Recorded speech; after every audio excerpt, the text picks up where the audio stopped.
Lights out. Welcome everybody once again to another fantastic episode of Sleep Tech Talk with your friends, Emerson, Robert, and me, Jerry, the guy with all the pauses. Got you guys there. All right, so, well, I'm not going to go any further. Robert, if you could just get it started. Hey, thanks, Jerry. I'll jump right in today to our podcast. We've got a special guest. We have Stuart Heatherington, who's with us today. Stuart has been in sleep medicine a long time, like myself. We actually used to work together at one point, but let me give you just a little bit of background on Stuart. He's the creator of the Bleep DreamPort, a headgear-free CPAP mask solution, and a 30-year pioneer in sleep industry, securing approximately 18 sleep apnea product patents during the course of his career. As a certified sleep technician and sleep apnea patient, he has cultivated a unique understanding of the pain points leading to poor CPAP compliance. A previous sleep lab owner, Stuart has experience in sales, DME, product development, and sleep apnea treatment. Stuart's been a CPAP user for 25 years. He also has a BA in American History from the University of North Carolina at Charlotte and is an RPSGT. Stuart, we appreciate you joining us today, and we look forward to hearing your story. All right. It's great to be here. Thanks for having me. Absolutely. Well, Stuart, it is great to have you. And one of the things we like to do on our call is sort of start out on how did you get here?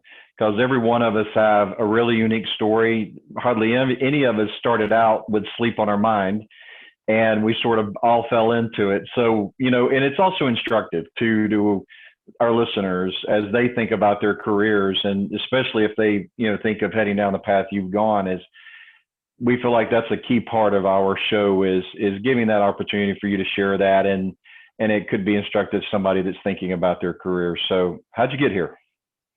Well, the funny thing is Robert knew my wife well before he knew me, because coming out of college, my wife got into sleep before I ever did. She was actually kind of the gateway to getting there. So Gina, and Emerson, Gina, she used to work for Philips Respironics. So she came out of college wanting to do research. Well, she settled in sleep because the research avenue just didn't quite open up the way she'd hoped for it. So I was a manager with Outback Steakhouse, and 70-hour work weeks were like killing me. And I took probably 6 months off and was working on my very first book. And Gina was like, writing your book without getting any money doesn't pay the bills. You should consider sleep. We'd be on the same schedule. And she had said, it's a great field. So I'd come in and sat with her, watched her, do what she did for a little while. And I think at that time, CMC wasn't hiring, which is where Gina was working. And an introduction to Ed Payne at Presbyterian Hospital in Charlotte came up. So I started there and worked for basically a year, and got my registry, came on with CMC right after that. That's kind of where I started training to kind of segue over to that. It was a little more rigorous training under Mike Stolzenbach, throughout to Mike Stolzenbach for those of you who don't know him. But anyway, Robert happened to be in the room on multiple occasions as I was training there. So all things sleep began kind of through that little pathway. I got to know Robert and everybody there, and a lot of those people, still kind of very, very familiar with. Well, Stuart, I know you certainly sort of jumped into the field and got your experience working lots of nights, but I know that you also have been a bit of a serial entrepreneur, because I also know that you at one point opened up your own sleep lab, but that wasn't good enough for you. You had to move on to something else. No, it wasn't good enough. So so I did for about 4 years own my own lab, working with some docs. Certainly up in the area where you were in Raleigh, you had to beat up on you a little bit up there, take some referrals from you, that sort of thing. So anyway, it was probably even before that, though, we were at one of the CE workshops at Merle's Inlet. I think was where it was held. And I literally was there for CE hours, and Gina was working the respironics booth. And about 3:30 in the morning, I literally had an epiphany, kind of, I kid you not, a dream about a mask. And I woke up and drew it out of the back of a hotel napkin and nudged Gina awake and said, "Hey, what do you think of this?" And she was like, that's really interesting. I think that has something. We literally stayed up probably another hour and a half talking about it.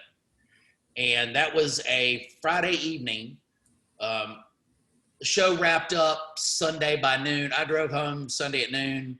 I went to Lowe's Home Goods. I found some copper fittings. I went to CVS and I found some corn patches, and I had some old Provents laying around, for those of you that are familiar with Provent. And I took an X-Acto knife and I cut the vents out of the Provent, and I buttressed these copper tubes up with these corn patches to kind of create essentially what is our disposable component for the DreamPort. And I used an old silicone nasal pillow mask that was an extra small, and I cut all the headgear off of it. I jammed these ports, these brass couplings into it, and I cleaned my face with alcohol, and Gina held the mask up so I could apply it. And it worked all night at a pressure of like 10.5, no leaks whatsoever. So proof of concept from a dream 3 days later. And I went and hired a patent attorney on Monday and an engineer on Wednesday, and we filed a provisional patent probably 2 months later. And that kind of started the whole journey to where we are now. And so it's, you know, what's unique about the product is that I came up with is no headgear, no straps. It can be a little finicky for people to get started with learning how to put it on. So there are a lot of people who just like literally will give up on it, you know, in a day, because they're like, oh, I just couldn't immediately click in and get started. If you follow the instructions, like, it doesn't leak. It will allow you to sleep in any position you want. And we know it reduces AHI, reduces your overall APAP pressure, and it reduces leak. And that's like the holy trinity in our industry. So if people give it a chance, it actually drastically improves your sleep on PAP therapy. So Stuart, the cool thing is it's a sleep product that came to you while you were sleeping. So yeah. it's really Yeah. cool. Think of that. Yeah. And the simple fact that, like you said, this holy grail that we're all chasing, zero leak, low AHI, and super comfort, it's all amazing. Could you tell us a little bit about the beer can trick? Yes, the beer can trick. I get asked that a lot. So we got to hear about it. So the beer can trick was like, we were going to either our first or our second med trade show, and trying to be really clever to figure out like how to get like some additional attraction. Well, regardless, it didn't work, but it was actually kind of cool to do, because we called it the Hold Our Beer Challenge.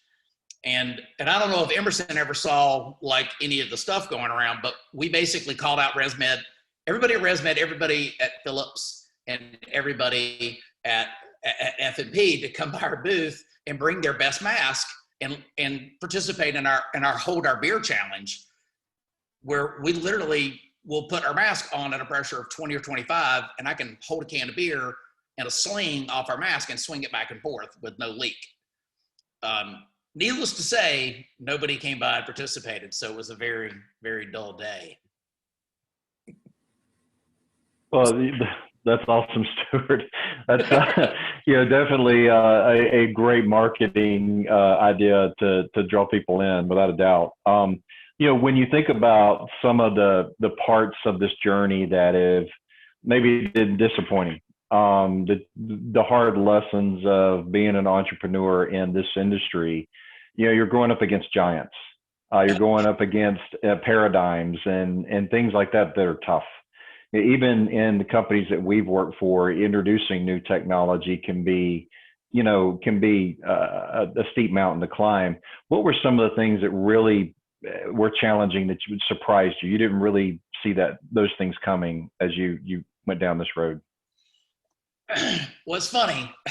So we're on a SleepTech Talk podcast, and I won't beat around the bush. I really thought that SleepTechs were going to be like, oh, this is cool. A SleepTech came up with this.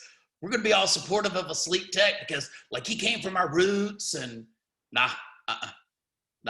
SleepTechs like threw me under the bus the worst. Like there, I was on some like Facebook SleepTech forums, and man, it did not go well. Like I'd come on and like say, hey, look, product does X, and I'd have half the techs like, ripping me a new one about like, oh, you're dead wrong, dude. It doesn't do that. And so it was really challenging to overcome like a lot of the pushback from SleepTechs. And I kind of knew going in, like SleepTechs always have, a favorite mask and go-to. Scripture says prophet is never welcome in his own country, right? So no doubt. So it was shocking that like I would tell you probably 50% of the techs like were would push back, and probably 25% of those there's no way it's going to work. There's no way that's going to hold, or it can't do this, or it can't do that. I mean, this thing is, we have patients on ASV with their IPAP pressures that are in like 25 with pressure support like 18, 19 that have, Duchenne's muscular dystrophy and patients with limb girdle disease that use our product with incredibly high pressures, and they mouth tape. So like people just don't look at the data. They're so constricted to what they believe and this thought pattern that like it has to have straps and Velcro. There's no way that tape's going to be able to work, and they're so far off base that they just don't realize it. If you go on any kind of CPAP forum, if they're talking about our product, it's intriguing because people are throwing up Oscar data and screenshots of their night of sleep, and they're seeing their AHIs drop significantly. They're seeing their pressures come down 1 to 2 centimeters of pressure. Like those are game-changing things that if you learn to put the product on right, it really does affect positive outcomes.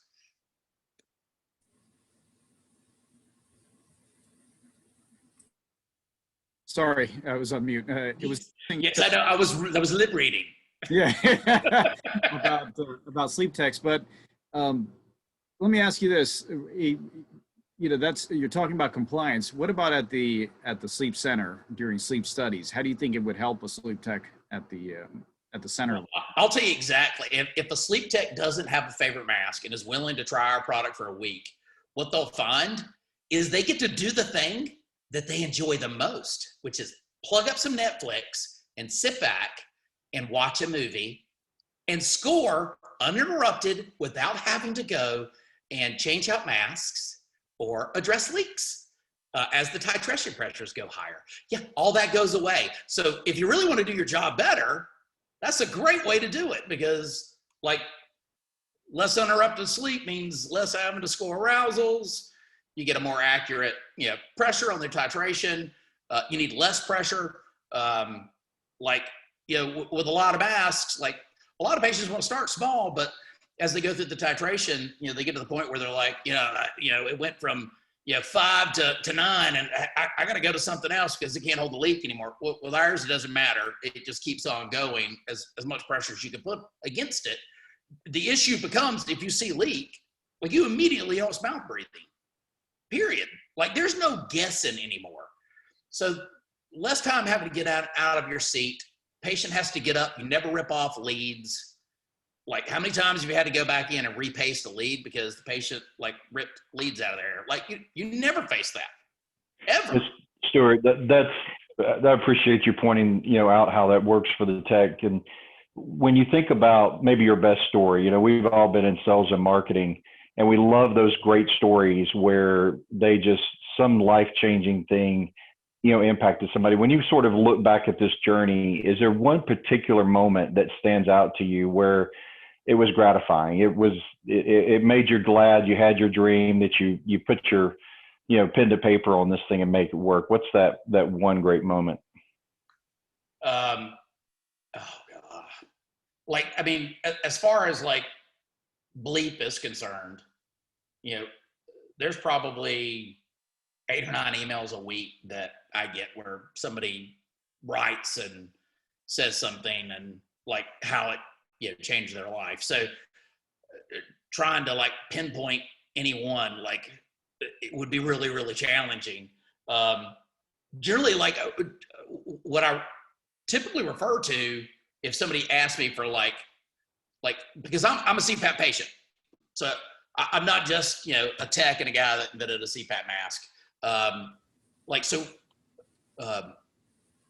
When I started at CMC, I ended up getting, after kind of training, I was shuttled off to Pineville. You remember the Pineville lab, Robert? So it was basically one tech worked out there by themselves. And I had this older guy out there. He was in his 70s, idiopathic hypertension. He had no real issues other than that.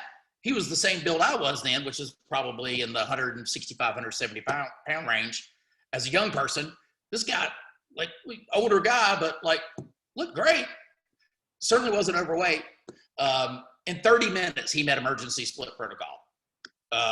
So went in and put CPAP on him, and he couldn't get to sleep for 3 hours. He got up, went to the bathroom, came back, probably another hour later, finally got to sleep. And he slept for about 30 minutes. And like, I actually called him like Rim Sapan on a mask. And then he woke back up, laid there for a while, got back to sleep, or got back and went to the bathroom again, came back, got back in bed, and then never slept the rest of the night. So he only had probably hour and 20 minutes of sleep altogether, all in.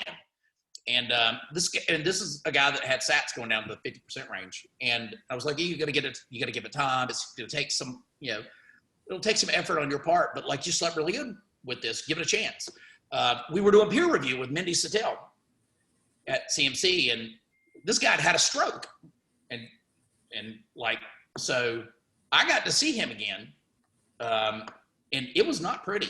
And this time his wife brought him in because he was like, I'm not wearing CPAP the first time because I can't do that. So needless to say, the stroke debilitated this guy. So I actually took gear from the lab that day. I went home and started CPAP. Wow. I started on 5 and I had a mask on, and it sucked for 3 months. 3 months. And over those 3 months, I was like, now I get it. I get what these people go through. It's the leaks. It's, you can't get, you feel like you have insomnia for the first couple hours. And I finally overcame that. But at that point, like I would try all types of different masks, kind of figuring out like what was the better thing. So I learned a lot of what the pain points were. And that, I think to some degree helped drive me creating, the DreamPort as our first offering. So it scared the bejesus out of me because my mom had a stroke 2 years before, I was a sophomore in high school. So I was like, I didn't want that to be me. Turned out my dad has sleep apnea, my grandfather has sleep apnea, and my mom has sleep apnea, and she has limb-girdle disease. So like I've got a family full of apnea, but uncle too. So like I knew that it was only going to get worse. So instead of being 170 pounds now, I'm 250 pounds. I have full-blown apnea, but I haven't been off CPAP for 30 years, basically. I do want to get a couple things in because you've done something really incredible recently. Could you talk a little bit about the NIH award, and then give us a just kind of a quick update of the next the next thing for Bleep and where things are headed? Sure. So we received a $1.7 million NIH grant from the government in order to develop our next product. Our next product is coming around August this year. It is really, really game-changing. It has got one of the coolest, most unique, game-changing seals like you're ever going to see.